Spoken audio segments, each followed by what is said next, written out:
And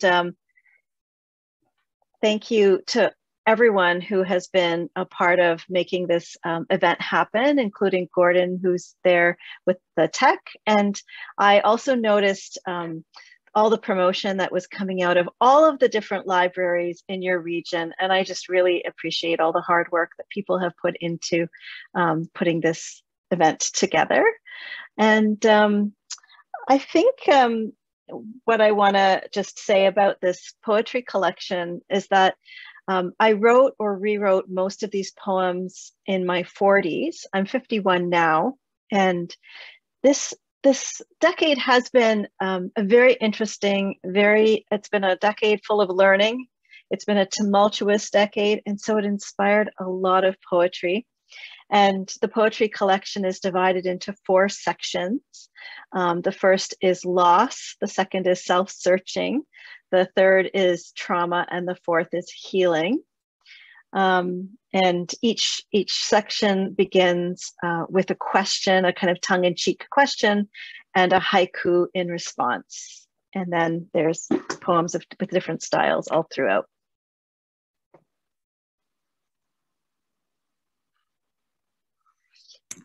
Okay, Farzana, I was going to ask you a few questions tonight, and then we'll maybe even look at some poems and sort of study them or see if people have questions about them. But you've mostly written novels. Why did you want to write in poetry for this collection? You know, I've been writing poetry since I was a kid, mostly in a playful way or when I was in an angst-filled moment, not really knowing what I was doing.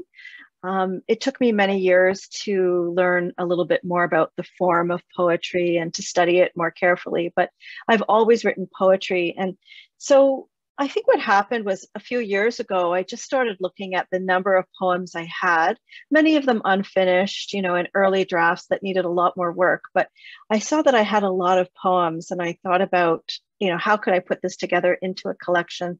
Were these poems good enough? I started performing them about 5 years ago as well at different events around the city. And was getting some good feedback, started submitting them to journals, that kind of thing. And so I think it just, it was a natural progression. And I have written 4 novels, and that is my most comfortable writing form. So, you know, putting this collection together, editing it, revising it, felt like really hard work, like I was a beginner again. But I liked that work. I liked learning some new skills. So that's sort of how it all came about. Nice. Yes, I actually just finished reading your book 7, and I really enjoyed it. It was a real eye-opener. It was a little bit of education for me, information, as well as just a great story. I highly recommend, we have it at the library, so if anybody hasn't read it, I highly recommend that. So that was one of your, I guess, more recent novels, wasn't it? That came out at the end of 2020. Yeah. This collection is about your 40s. Tell us how this decade inspired writing. You did sort of touch on that. So yeah, well, I can talk in a little bit more detail. Near the beginning of my 40s, I went through a major breakup of a long-term relationship. So, you know, of course, that's going to inspire a lot. But what I found myself doing as well was reflecting back on other losses as well. And so in that first section, there are other kinds of losses besides, you know, breakup poems. And then as the decade continued, I was going through perimenopause. I still am in perimenopause, which for people who have gone through that, it's, you know, quite intense, right? It really changes your life. It demands so much more of you, including a lot of self-care. I had some old trauma that came to the surface that I needed to deal with. I started doing online dating for the first time in my life in my 40s, which if you imagine what that's like, you know, to really learn how to date for the first time in your 40s, it's a lot. And then I fell in love. So those were all of the events that were happening through this decade. Yeah. And so your partner, did you actually meet them through the online, or was that just part of the process? No, in person, which, Oh, good.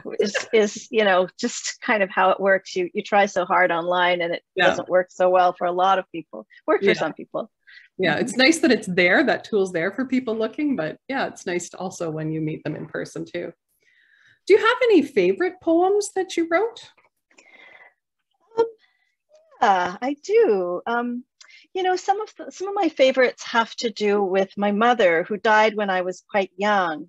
And I have found that those are the poems that mean a lot to me. And I guess that's what makes them favorites. But I also, one of the things that was sort of fun about this collection was I really enjoyed the editing. So working with just line breaks and wordplay, in some places with rhyme or constraints.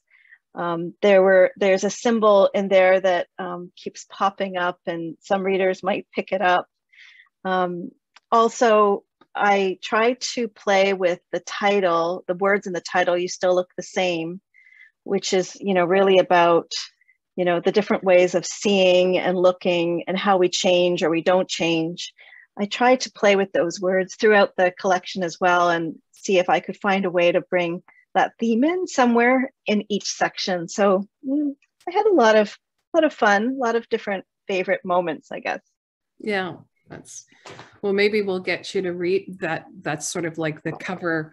On the cover, that's the title, and maybe we'll look at that poem if we have some time. You continue to have themes from 7, which is FGM, female genital mutilation, relationships and loss. Was that intentional?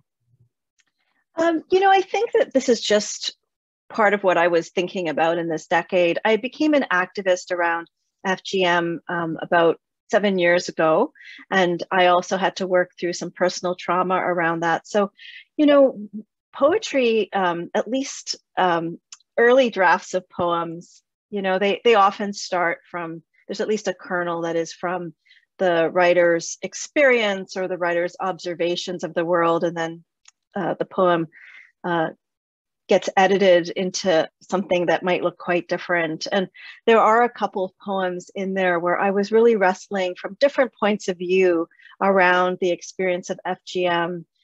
So I have like 4 or 5 poems in there that look at the issue from different perspectives. Yeah, well, again, I'll mention your book 7. It was discussed in that. And with your We Speak Out activist group, have you seen, since you haven't been with it that long, but have you seen progress with your group and moving in the right direction? Mostly, yes, just through breaking silence. In our community, the Dawoodi Bora community, which is the community I was born into, we didn't have much public mainstream conversation about this issue until about 7 years ago when our group began.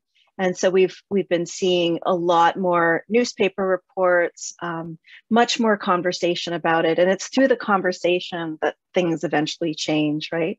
As people become more educated and aware. That's great. And you're here tonight and bringing the awareness again. So we thank you for that. Can you share something about your writing process? Did the pandemic affect your writing life? Yeah, so I'm in a very good position at this point in my writer's life. When I first started writing, I worked more than a full-time job, and I would have to like steal time to write, and it was often in these like 45-minute chunks 3 times a week, and that's a great way to write. You have to write whenever, however you can get the time.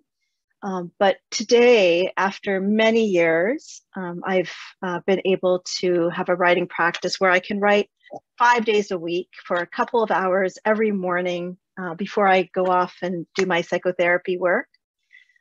So my writing practice usually starts with some writing in the morning. I often bring my laptop into bed with my coffee. It's not really great for the posture, but that's how I often can just kind of bring myself into that space to write. And then I'll get up and, move around, have a shower, whatever. And then more ideas will pop in as they do, when you're starting to relax and not write and do other things. If I, go for a walk, more ideas will pop in. And so I might do a little bit more writing when I come back if I have time.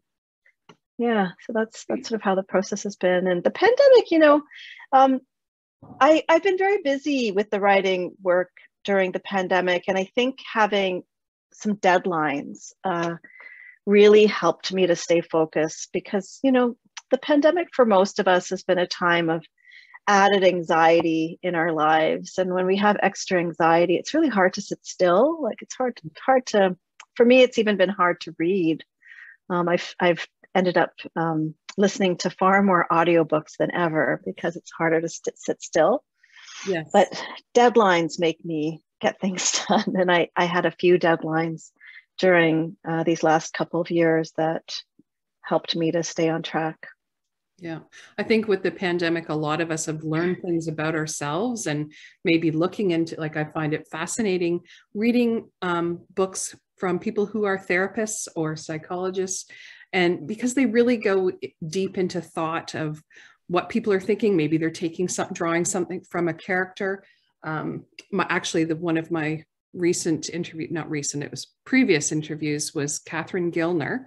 And she's also a therapist, and she wrote about 5 different people she had treated over the years with their permission. And I find it fascinating to read that from someone who has that background. So thank you for that. And have you found being a therapist that has changed your writing, or is there anything that you're drawing from with that experience? I think just writing, I just always think as a therapist, it's been 30 years that I've been in this field, and it just sort of seeps in and becomes part of the way you perceive the world, how you view the world, observe the world. I don't write about my own clients because I feel like I want to have a real line there, and there's never been an occasion for me to ask permission. But I do think that just swimming in emotions a lot of the time helps the writing practice because you're observing the interior of people. They're coming to you with their stuff, and they show you their interior. And I think that has made it easier for me to imagine my characters' interiors. And, just in a practical sense, I really like being a therapist. I find it sacred work. And it's really helpful for writers, especially writers of fiction and literary fiction and poetry, which aren't the biggest sellers in the world. It's really helpful to have another job. And for me, I've really enjoyed having another job that is not writing, so that I kind of feel sometimes like writing jobs would, if I had another writing job, it would sap my own writing energy. So it's helpful to have a second job and one that isn't writing. Yes. Yeah, I can imagine. You touched on how the pandemic has changed us. And I find too, with deadlines in my work, that's what motivates me. And we all worked from home, and we thought that was kind of neat and unique, fun. And then I realized, you know what, I'm a better person going in with a proper deadline and more structure in my day. I felt like I just work better that way, with a little flex, of course. So, but what are you writing next? I have a YA novel that's with my agent, and also I've got a first draft of a self-care manual for helper types, therapists, activists, caregivers. I've been compiling a lot of ideas as a therapist for my clients for many years, and I put them all together, and I've got a kind of a compilation, and I'll see where that goes. That's still a first draft. And recently, something very weird has been happening. I've always said I don't think I would ever write a memoir. I always found the idea of writing a memoir very scary, but I'm about 50 pages into writing something that feels very memoirish. And I think this poetry collection gave me the the courage to do that. You know, this poetry collection has poems that like some are quite close to my experience, and of course some have moved very far from my experience through the editing. But this poetry collection, I think, is the closest I've ever gotten to anything that feels memoir-ish. So I think that putting this out into the world has just made me feel a little bit more brave to do that other scary thing. So see, I've really enjoyed moving across genre in these last couple of years, and experimenting with new things. Yeah, well, that'll be exciting to see a YA come out. I try, and we have a book club at the library, and I try and bring in different genres, and a YA, people love them because the information's quick, and you know that you don't go in so much about the color of the drapes, and you know, it's just information and fast read, and so they usually do really well. So I'll be sure and add yours to our collection. And adults love YA as well, right? Yeah. Do you know, the other day I reread a middle grade book, Judy Blume's Are You There, God, It's Me, Margaret. Classic. And it was like delightful to reread that book. It was really good bedtime reading. Yeah, very calming. Yes, I haven't reread it, but I definitely remember it. That's a great one. Well, what I'm going to ask, would you read us the title of your total book and the poem from that, and maybe we can talk a bit about it. Maybe you can share one of your favorites, and then we can reach out to our group and see if they have any questions or comments, and kind of delve into poetry. For sure, yeah. Okay, so You Still Look the Same. That poem is dedicated to a friend who has died. Her name is Susie. You still look the same for Susie. We met in grade 2, had mean Miss Edmonds. This is my memory, not yours. I learned the term best friend that year, claimed you. Together we went to Brownies, swam with Dad, weeded Mom's lilies. At recess, a boy called you Packy. This is your memory, not mine. I explained the meaning, pulled back your mitten, exposed goose pimpled flesh. It's what they call me. You from Portugal and me, India, foreign for small towns. In grade 3, we had pregnant Mrs. Fields, your parents' divorce. Before the year was up, you disappeared, left me alone. This is my memory, not yours. Facebook reunites us 30 years later, but it takes 7 more to meet for dinner. We parse out memories about olive and brown-skinned girls, tell each other, you still look the same. That's that one. I love it. Yes, and Facebook. Yes, it does bring us back together. I'm a similar age to you, and it's funny, you know, someone will crop up from days gone by. Yeah. And you know, this one was also just playing with memory. You know, she told me things that I hadn't remembered, but we had kind of a bond around the schoolyard bullying, the racist bullying that was happening to both of us, even though we both looked very different from each other. And she was Portuguese. Yeah. Oh, that's nice. Well, a fond memory and a tough thing to go through at the same time. So would it be okay to see if anybody has any questions about your poem at this time? Sure. Yeah. So is anybody in our group, you can either unmute and ask or use the chat. And if you have any questions for Farzana about poetry or that one in particular. Don't be shy. Yes, I was going to say that people might be shy. But, and you can also type it in the chat and we can come back to you if that's a good carry on. Yeah. And do you have another poem that you would like to share with us? Yeah, I'd like to read one from the last section. So, you saw in the trailer, so I mentioned that each section begins with a tongue-in-cheek therapy question and then a haiku as an answer. And so in that one, you would have seen, let me think. Sorry, let me just find it. It would have been therapy homework. Describe the process of middle-aged self-searching in as few words as possible. And the haiku response was 1 airline ticket, 2 years of online dating, but what did you find? And so in the last section, which is about healing, and there's some love poems in there, the tongue-in-cheek therapy homework question is, describe healing and recovery in as few words as possible.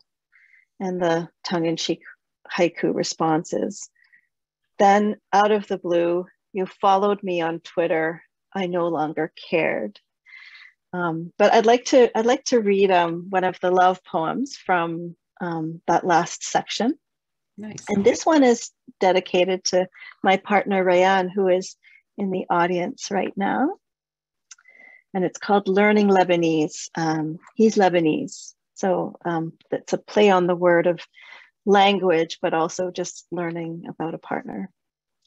Learning Lebanese for Rayan. I've become a gatherer of your words, like how other lovers borrow clothing, dress the same.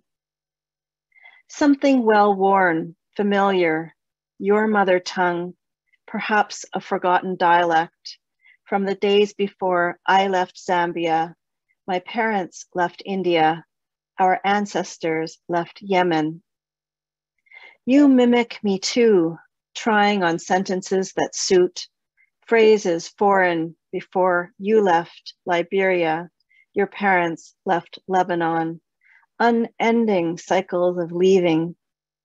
You teach me Al-Fatiha's 7 ayats, prayers for our dead.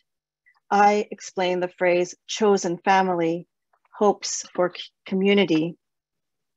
Together we find common language for displacement, belonging, and home. That's one that's for him. Oh, that's great. It's so nice he's here. I saw a little heart come up from him. So, Rand, do you have any comments from that? Or again, I understand if people stay quiet, but it's a beautiful poem. Thank you. Yeah, love has a way of inspiring poetry. And in the first section, there's quite a lot of lost poetry, which also I find is a great inspirer of poetry. Yes. And yearning and all of that kind of stuff. Yeah. Yes, and you've experienced that. So, yeah. Great. Any other questions from the group, or maybe one more? There's something in the chat there. Okay. Love the idea of the section intro question and the answer. I do too. Love that the answer is in haiku as well. And why did you choose haiku? Yeah, I love haiku. Haiku are mood poems, and they have this amazing constraint, right? I think it's 575 in terms of syllables. And so that means that you've got to be extremely concise.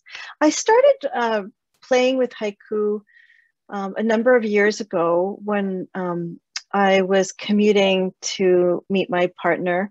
It was about an hour on the transit. And so at that time I would start with, transit complaints in haiku, which was just for fun. Great for putting on Twitter as well, because it's so short. And so I just enjoyed the play of it. Then I just kind of wrote these ones very spontaneously. I'd written a couple of them, and then I realized that they would make good headers for each chapter, and also kind of show the reader like what this next section was about. I like having those kinds of hints myself as a reader. I like when there are hints in a title or in a section header. So that's how haiku came about. And I would like to play a little bit more with constraint poetry. There's a lot more types of constraint poetry out there. And I sometimes feel like a beginner when it comes to the big world of poetry. Yeah. Nice. Thanks for your question. Yes. Have you had any, to prepare for your writing, have you had any training, or did you go to writers groups, like transitioning from going from therapy to writing? How, like, what happened in that phase? You know, many years ago, I took some continuing ed courses at U of T. One was a short story course, and one was writing the novel. And it was in writing the novel, and that was with Ray Robertson, that I wrote the first draft of the first chapter of my first novel. And after writing that first chapter, I felt like hooked. I felt like I had to keep writing. And at that time, I didn't consider myself a writer. You know, I didn't really have anything published. So I didn't know what was going to happen with that book. And I just thought, let me finish it. I don't think I'll ever publish it. I don't think it's going to go anywhere, but this is sort of interesting. Let me finish the project. And, you know, it became a novel. And eventually, after a few years of trying, it got published, and I just kept on going from there. I've taken a couple of like short poetry classes, and prior, you know, as I was writing these, I also got a grant from the Ontario Arts Council to work with poetry mentor Sonnet LaBay. And she took a look at some of these poems. And we also just did a poetry reading course together. Okay. We picked like 10 poetry collections and studied them together. And it was an interesting way to kind of understand, like, what is a poem and what is poetry? Because sometimes it's hard to answer these questions. And I learned a bit more about the technical aspects of writing poetry through some of the feedback that she offered me. Yeah, I think it's a very daunting to everybody. I think deep down wants to write a story or a poem, or actually, I'm sorry, I'm just gonna let a couple of people in here. And at the library, we have a writers group, and they meet weekly. I'll join in with them at the beginning, and it's quite fascinating. They each have different things they're working on, and one of them was our former CEO, and he wrote a book and was up for the Hillary Weston Writers Trust Award.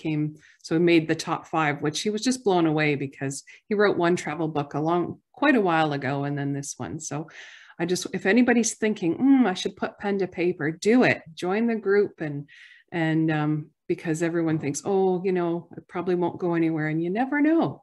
You really don't know. And, you know, it's just the practice of reading and writing that really helps. I should also say I was in 2 writers groups as well. There was someone here, but I think she had to go. She was part of one of my first writing groups, and those can be really helpful because you share a little piece of your work and you get some feedback, and hopefully as well, like, people are encouraging of you. There can be some groups where, you know, sometimes people are mean, but most of the time, I think everyone tries to be encouraging. And writers' communities also are really helpful for figuring out all those next steps, like, how do you get a publisher? Do you need an agent? How do you improve your craft? All that stuff.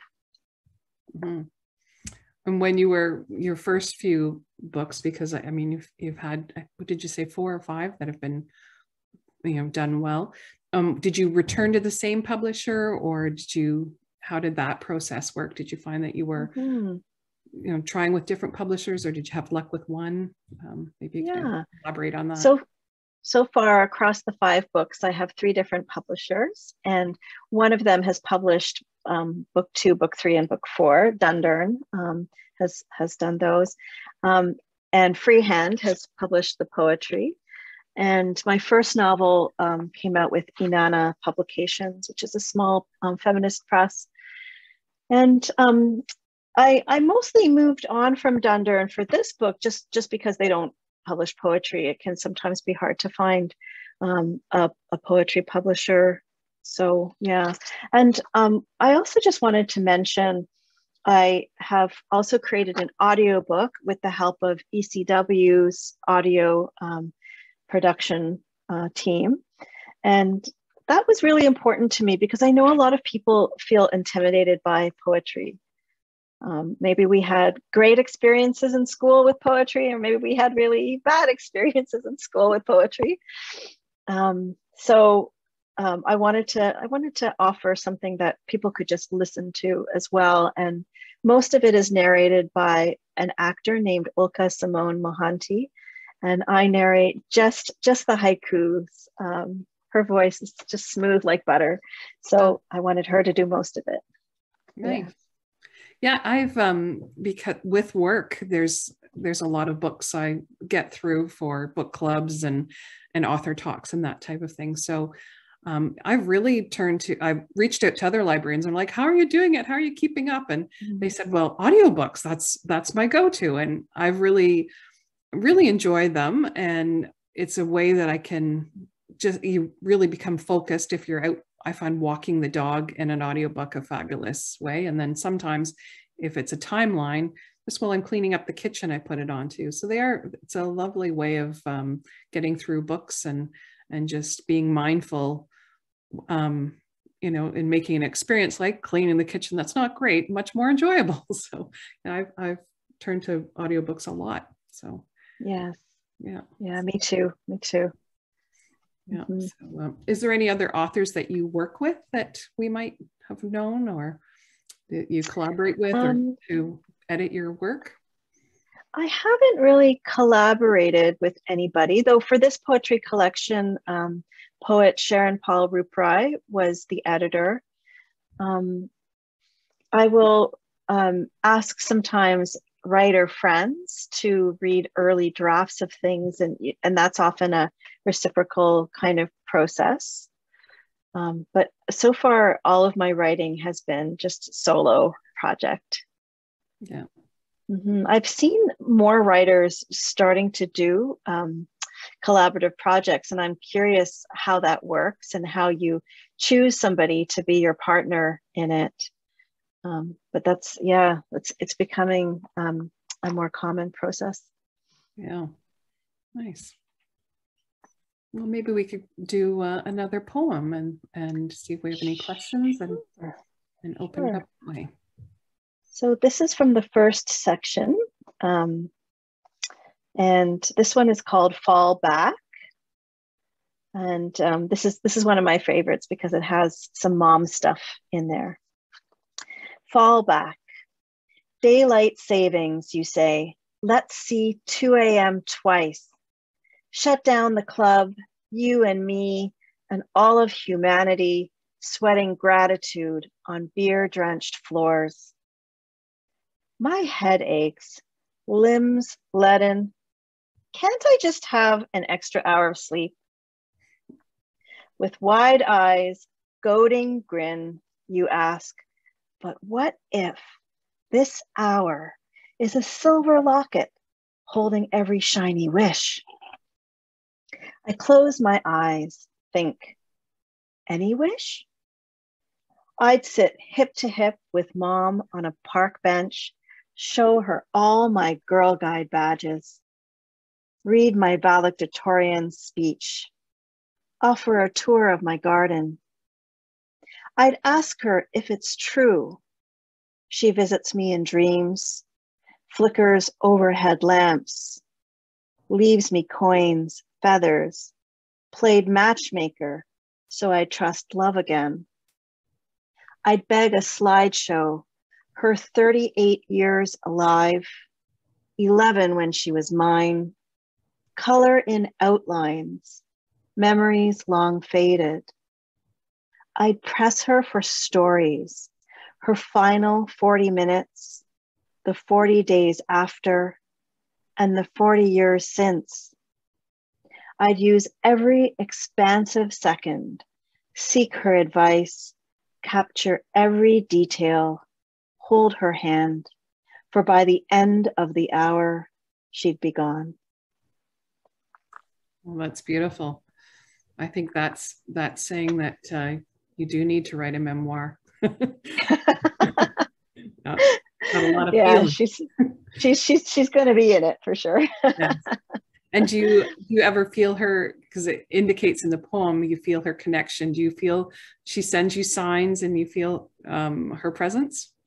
Yes, yes. And there was a time, maybe how many years ago, like maybe about 10 years ago, when, I kind of had some of that feeling. And then I went to see a psychic. And, Okay. psychics will confirm these kinds of things. And it just made me feel like she's accessible. So she's not here on earth, but she's accessible if I really need her. And that shifted the grieving. So whether or not we believe that to be true, some people don't and some people do. I think that it shifted the grieving for me to believe that she was somewhere available to me in these particular ways, watching out, taking care. Yeah, so that's what I believe in. All of those things happen. The flickering I light. do too. I'm a big believer, and I love those signs and feeling that person's. I'm fortunate. I haven't had anybody in my immediate family pass, but other people in my life. But it's nice to have those reassurance from friends who have told me stories that I find fascinating. And and I'm going to ask a little bit, because I love all this type of spiritual things, about your tarot reading. How did that begin? And did you have well, just tell us a bit about how you came to do that. Mm-hmm. Well, I've always liked this kind of stuff. I have sought out, psychics and tarot card readers and all those kinds of folks. Sometimes, at the beginning it was, for entertainment, but there was always a fascination. And about 8 years ago, there's a poet named Hua Wen, who lives in Toronto, who is a poet and a tarot card reader, and she was offering a course. So I took her course and learned the basics of tarot card reading. And since then, I've been doing it with, friends and family, and just for myself. I wouldn't consider myself really capable to do it sort of beyond that. But I like how metaphorical the cards are. There are these images that have all of these different meanings, right? And what I have found is, even if you don't believe it as a spiritual practice, like I've done tarot card readings for friends who don't believe in it, but we end up having these really great, deep psychological conversations, because they're asking a question about their lives. And then you look at all the metaphors and the images that pop up. And then sometimes I think that opens our minds to finding other possibilities or seeing perspectives we hadn't seen before. So that's what I really love about tarot cards. Yeah, I think you would be fabulous at it, because I can tell you're very sensitive, and with your therapy background, and then the openness, it does probably lead to a lot of engaging, compelling conversation after doing that. And sorry for the person, they put something in the chat and I just noticed. So I'm really enjoying this poetry and hearing from Farzana speak, as we all are. Poetry normally scares me, seeming so pretentious and making me feel stupid. I understand this. This is Me too.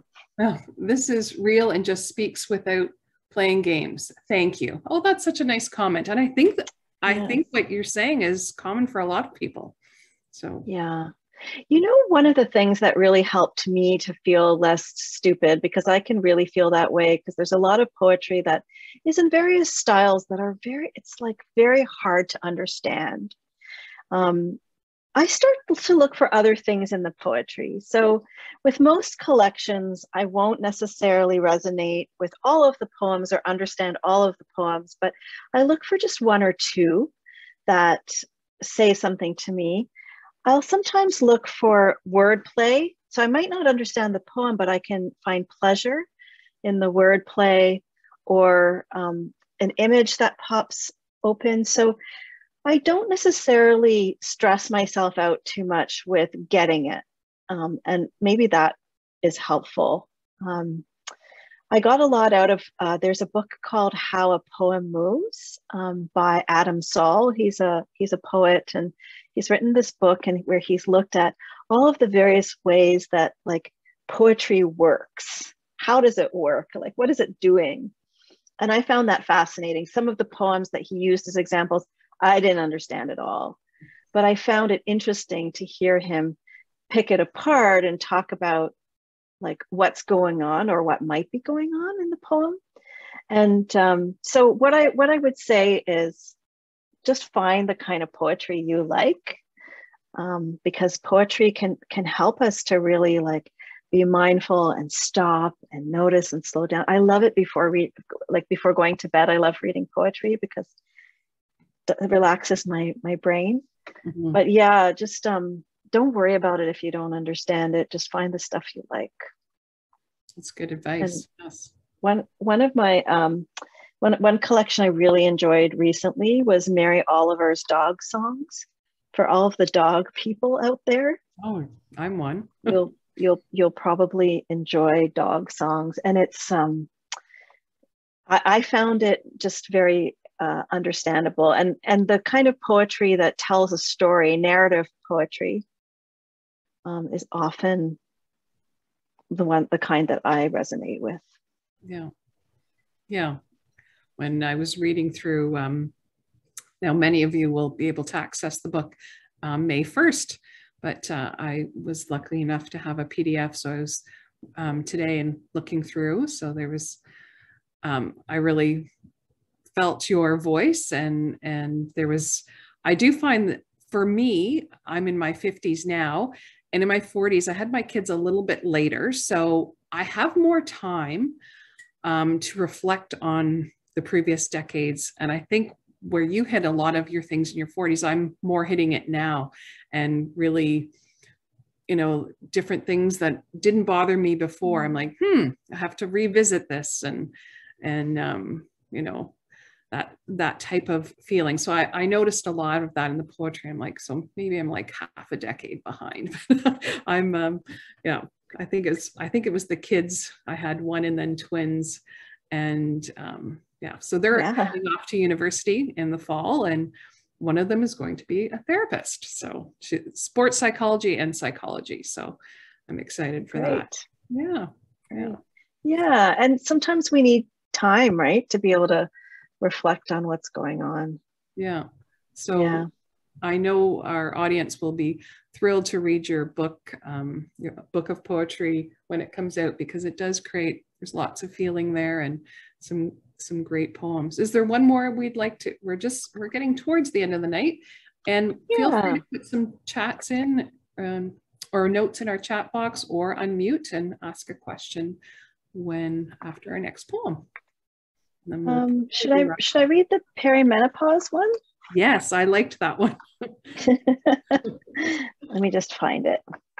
And I'm supposed to also remember to say that if anyone wants to buy the collection at my publisher, Freehand Books, there is a discount code, which is Doctor 20. And it's freehand-books.com. if you're interested in that. So let me find perimenopause. 65. Okay, so anyone who has gone through perimenopause, you know, perimenopause is something that I feel like in the last decade, there's been more conversation about it. If you go on Instagram, you can find the hashtag perimenopause, and there's all kinds of content creators out there who are providing information. But when I started going through it at age 42, I didn't know what it was. I hadn't really heard of it before. I didn't know that there was this stage called perimenopause, and I didn't know that it could last so many years, and I didn't know that it had so many things. So, you know, part of figuring out menopause for me was just being able to like normalize it and get information and all of that. Anyway, here's an experience. Perimenopause. Mid-morning, dense fog descends. Visibility low. Nothing flying out of here today. Best to shut down, face gray sky, wait for gloom to clear. What to do about loss of words, arguments I can't win, this interminable grounding. 1 a.m., I am a red ember, my rage glowing in the dark, long after everyone has turned off lamps. The world tossing, turning me, sun-deprived, skin slick with mad sweat, body simmering in 40-odd years of bullshit. That was last night, by the way. Hot flashes. Yeah. It's so good you're bringing these topics to light. You LGBTQ, female genital mutilation, and good old perimenopause. It's funny, in our staff room, women get together and we're like, what supplements are you taking? And I did an evening, or I think it was an afternoon event, and I had people signing in from all over the world. So they must have just Googled perimenopause and came into our little Collingwood evening and learned about perimenopause. So yes, we need more conversation about it. And there you go. It's in a poem. Well done. Yeah. I'm so glad people talk about it now.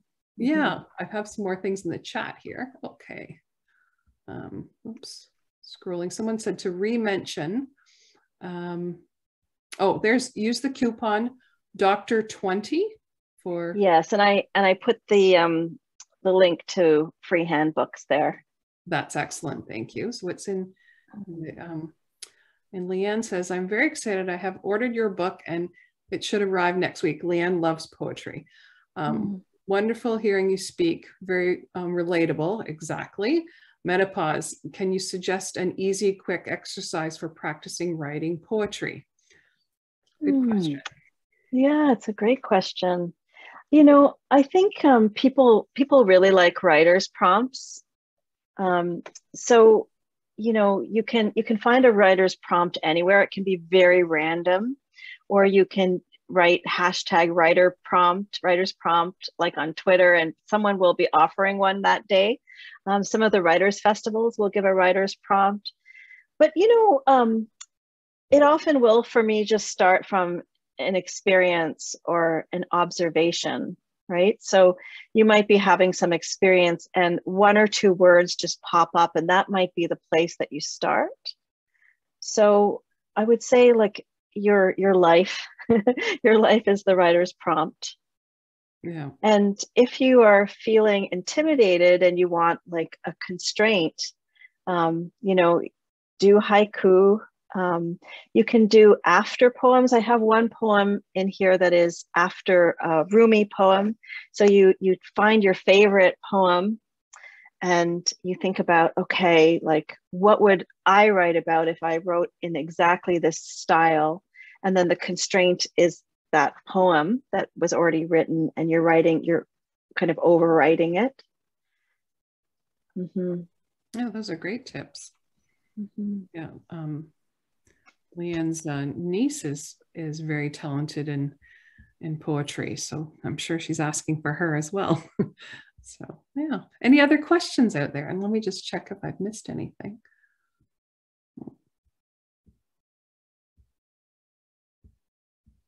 Is there one of, we've got about 7 minutes left. Is there one of your poems that we could maybe dissect? And is there a simple one that we could, you know, how you structured? Do you want to do the one that you first suggested? Yeah, the one about the flowers coming through the floorboards. Is that the one you mean? It didn't happen with the others. Yeah, this one is page 39. Yeah, it didn't happen with the others is the title. Yes. Okay, it didn't happen with the others. No, with pointed ringed fingers, I found everything wrong, untidy, inconvenient. But with you, when thorny burdock pushed through floor's cracks, I mistook them for purple lilies. When gray mice raced through the living room, how did I confuse them for turquoise-winged birds of paradise, beautiful and rare? So this is a poem that is inspired by choosing poorly. Okay. You know, when you get so I want to say delusional, where you are so attracted to somebody, and all your friends are saying, "Not a good idea, Farzana," but you do it anyway because you can't see. You just can't see past whatever is in front of you. So, yeah. So there, you know, I mentioned before there's a symbol that I have sort of speckled throughout the collection, and it appears here. The word lilies or lily is something that I've speckled through and shows up in a lot of poems because lilies are so symbolic, right? For both loss and grief, but also rebirth. And, you know, those are themes, right? In this. So, so mistaking something for purple lilies, something beautiful, but they're really thorny burdock. Yeah. Yeah. When I was reading through them, I came to that one. I thought, I bet you that's maybe fell for someone and then could, you know, love is blind, everything's beautiful, and then maybe later figured out that those weren't lilies coming through the floorboards. They were actually prickly burlocks. So I read your poem correctly in my mind. So I'm proud of myself for that. And just, you know, to talk about that, like going back to Sandy's point, if that didn't come through for you, like if you read that, but something else came through for you, that's amazing, right? Like, because another way to read this in some ways is like also accepting, like this could be a poem about accepting just the messiness and fraughtness of relationships. I don't know. But if you didn't get any of that from it, but you enjoyed some of the words, that's good enough too. That's so true. Yeah, because sometimes you can not get the message from the poem, but just love the sound of it, the rhythm of it, and then you're still enjoying that time you've spent reading the poetry or listening to it. So that's very true. Yeah. Is there any other questions? We're just about to wrap up. So anybody wants to, or I'm okay if they want to unmute. Anybody other have comments? I know everybody's really enjoying this. That was great. Thank you so much. I really enjoyed it. I agree with Lee. Typically poetry eludes me, and great to hear poetry and that I get. Thank you. Thank you. And thank you everybody for just being here and for your attention. You know, this was my first, because the book isn't quite out. It's showing up in bookstores already just around here, but it's not quite out yet. So this is my first event, and you kind of brought me in very gently, which I really appreciate because I was a bit nervous. What is the title of the book? You Still Look the Same. Oh, I see. Okay, thank you. Yeah. There we go. I'll just get you to mute again. Any other questions?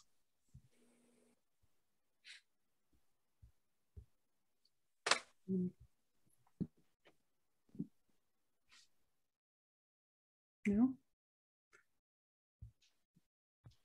Well, we're pretty much at 8 o'clock now. So I'd like to thank our guest, Farzana Doctor, so much for being here tonight and your beautiful poetry, and also have a look at her previous books. They're excellent. And I'm quite excited to see about your YA book that will be coming out. I know that will be great. And I encourage you to do a memoir. I think it would be very exciting. You've been through a lot and you have a lot to share with us, and you write beautifully. So thank you so much for being here, and thank you everyone for coming. And thank you, Lori. Yes. We'll look forward to your book on May 1st. And thanks so much for letting us be your first book launch. That's exciting for our Collingwood Public Library. My pleasure. Thank you all. Thanks, everyone. Okay. Good night. Good night.